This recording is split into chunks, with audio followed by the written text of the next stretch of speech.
In May 1918, the simmering civil war in Russia suddenly went to boiling point.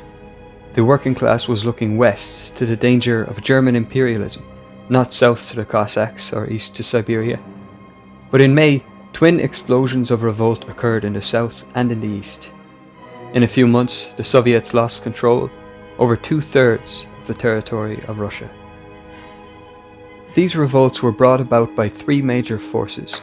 The first is familiar to us, their motivations obvious: the officers and the Cossacks, who were both involved in the south and in the east. The second is the foreign interventionists. German invasion in the south triggered the revolt there, and Allied intervention played a key role in the explosion to the east. The third, active in the east but not in the south, was the Socialist Revolutionary Party, also known as the SRs. This perhaps surprising new addition to the white cast of characters will receive the most attention from us in the next few episodes. To understand the motivation of the SRs, we have to backtrack to a profound humiliation they suffered in January of 1918. You're listening to Revolution Under Siege, a podcast about the Russian Civil War from the 1919 Review. Look us up on 1919review.wordpress.com. On the text version of this podcast, you can find images, the latest updates, citations, etc. So, it's January 1918. It's the early days of the year, the calendar has not yet been changed, Kaledin is still fighting on in the Don, and the Rada is still fighting on in Kiev. By a quiet canal side in Petrograd stood a naval depot, and inside the sailor Raskolnikov was arguing until he was hoarse. His real name was Ilyin. His alias Raskolnikov suggests the Russian word for heretic, and it's also the name of the murderer in Dostoevsky's novel Crime and Punishment. Raskolnikov was in his late 20s, an old Bolshevik by the standards of his comrades. He had known the inside of Tsarist prisons, and he was a respected leader among the Kronstadt sailors. The scene inside the Depot Club would have been familiar to anyone who had lived through the revolutions of 1917.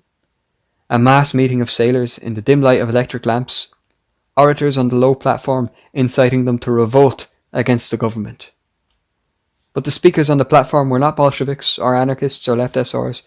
They were leaders of the Socialist Revolutionary Party. A parliament called the Constituent Assembly was due to open in a few days' time, and in that assembly would sit a decisive majority of right SR deputies. They planned to use the Constituent Assembly majority to wrest control from the Bolsheviks and from the Soviets. But they knew they would need a few thousand armed sailors and soldiers to give physical force to whatever moral force their parliamentary majority could command. "You Bolsheviks have blood on your hands," growled an SR speaker from the platform of the Sailors' Club, shaking his finger. But Raskolnikov was there to answer their arguments. His memoirs do not record what exactly he said, but whatever it was, it worked. The SRs were defeated in the depot, and they were defeated in every unit of the garrison. So the SRs settled for calling a street demonstration on January 4th, the day the Constituent Assembly was due to meet. Also, they still had their majority in the Constituent Assembly. But here, once again, we have to backtrack another month or two to explain how had they managed to win this majority in the first place, hadn't the Bolsheviks taken power? Before 1917, the SR party were a presence in the revolutionary milieu. Their members took pride in their roots in the terrorist movement which had claimed the lives of tsars and ministers. But the party was changing. In 1904, the SR Maximalists, a group of around 1,000 members, split away. They were dissatisfied that the party was becoming moderate, respectable, middle of the road. But as we will see, the SR tradition never really let go of terrorism. Knowing your opinion of the revolutionary socialists, I'm very surprised that you wanted to talk to me. We Bolsheviks are revolutionary socialists too. Often it's only a matter of words. They can cause so many misunderstandings. Though, I admit, we have our differences. But perhaps the time for united action has come at last, comrade. Who gives the orders, you? You have a highly detailed plan ready, I presume? Sometimes, Rublev, you remind me of my brother, Sasha, the idealistic terrorist. He was hanged for it. So presumably you consider he was wrong. He was my model. For commitment, for strength of character, not for politics. When he was executed, I knew his strategy was wrong, brave but naive. I realized that victory lay in a different direction. Namely? Organization. Maybe I'm wrong again, Comrade Rublev, but that's what I believe. Struggle is what we have in common, and that's why I'm asking you to join us. Put myself in the hands of the Germans? Those underhanded, rotten, dirty, militaristic bastards? You trust them? During the year 1917, the Socialist Revolutionaries were a key force in the provisional government, at times a leading party. Kerensky was one of them. Along with the Mensheviks, they were the moderate socialists who continued the war, dragged their feet on the land question, insisted on coalition with the right, and presided over an economic crisis that threatened the cities with mass unemployment and famine. There was trouble in the ranks of the SR party. To quote S.A. Smith, from May 1917, left-wingers in the SRs began to crystallise as an embryonic party, by virtue of their support for the peasant seizure of landlords' estates, their hostility to the imperialist war, and their backing for a pan-socialist government. End quote.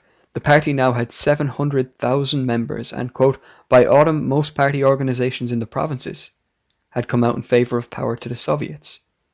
So the active base of the party was in favour of the Bolshevik demand.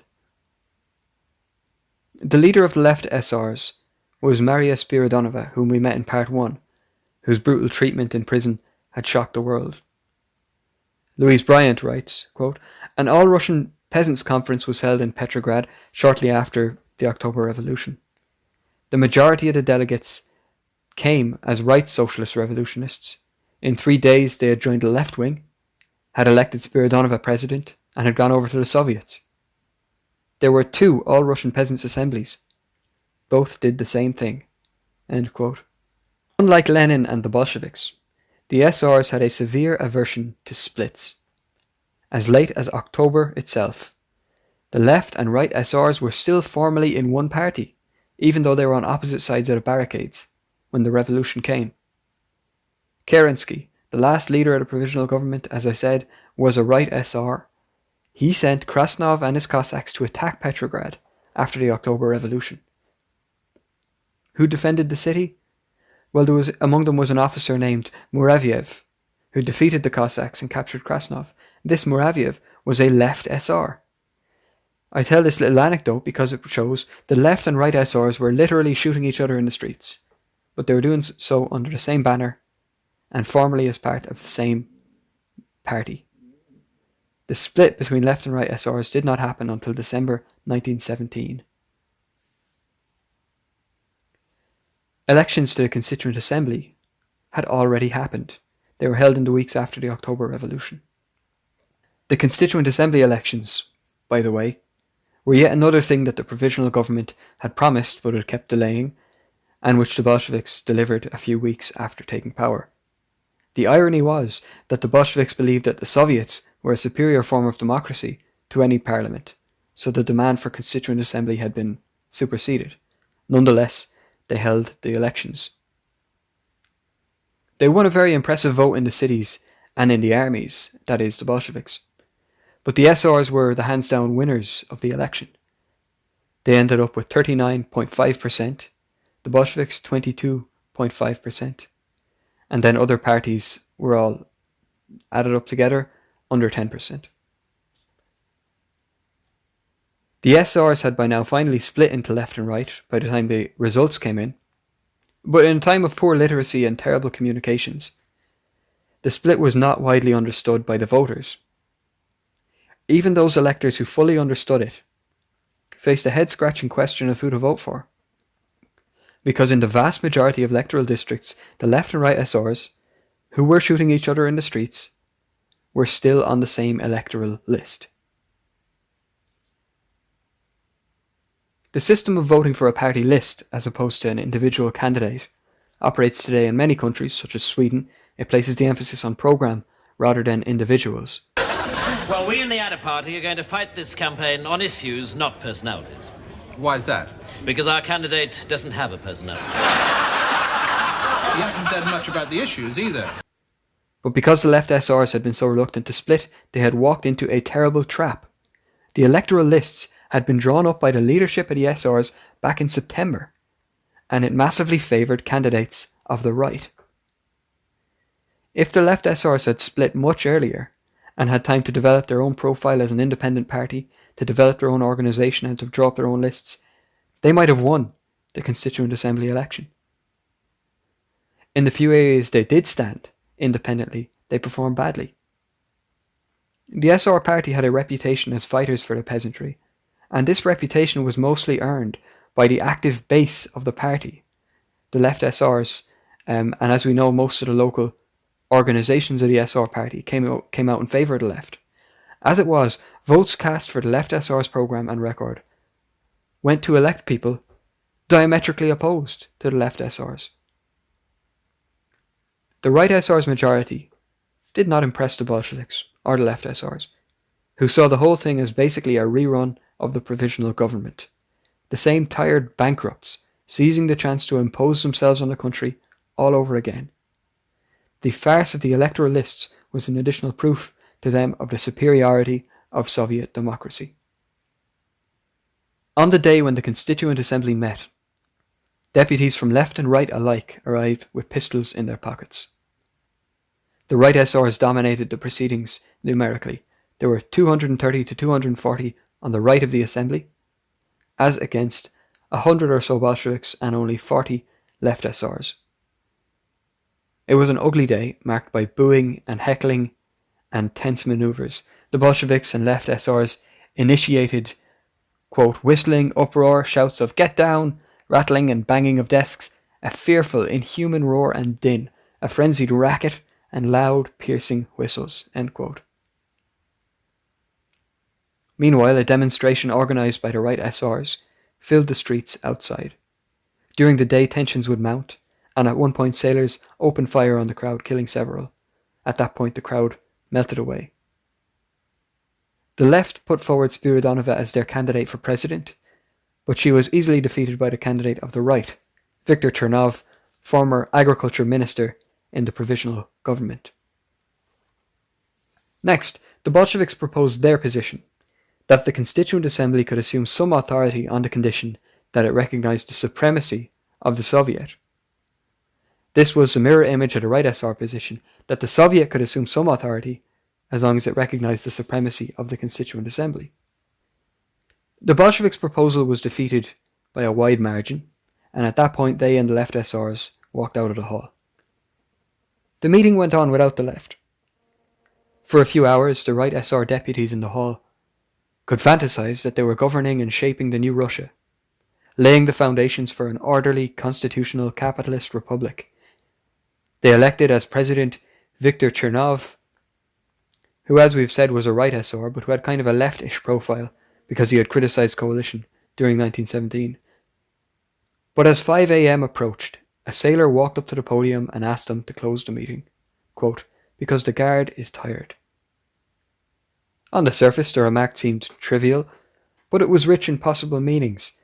The right SRs, for their part, took it as a veiled threat, it probably was, and quit the building without uttering a word of protest.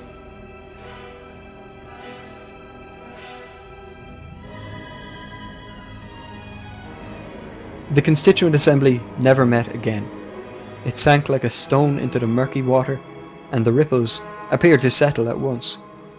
Workers, peasants, soldiers and sailors, those who throughout 1917 had answered any undemocratic moves with mass resistance, did not lift a finger in this instance. They did not give a damn about the Constituent Assembly, did not accept its right to rule. If it demanded they choose between it and the Soviet, it was no contest. Tens of millions had voted for a party with socialism and revolution in the name, and socialist revolution it would be. But the right SRs and their supporters never forgot the humiliation of that day. Parliamentary democracy had been brushed aside with contempt by Soviet democracy. which got on with its work as if the Constituent Assembly elections had never taken place. The chaos that began in May 1918 would give the right SRs an opportunity to take revenge for this humiliation and to make another bid for power. In this, the aid of the Western Allies would prove to be of more practical use than their dubious parliamentary majority. But as we will see, when the right SRs rose in armed revolt against the Soviet power, the name of the Constituent Assembly would be literally inscribed on their banners. Thanks for listening. Barbua an Lucht Ibre Abu.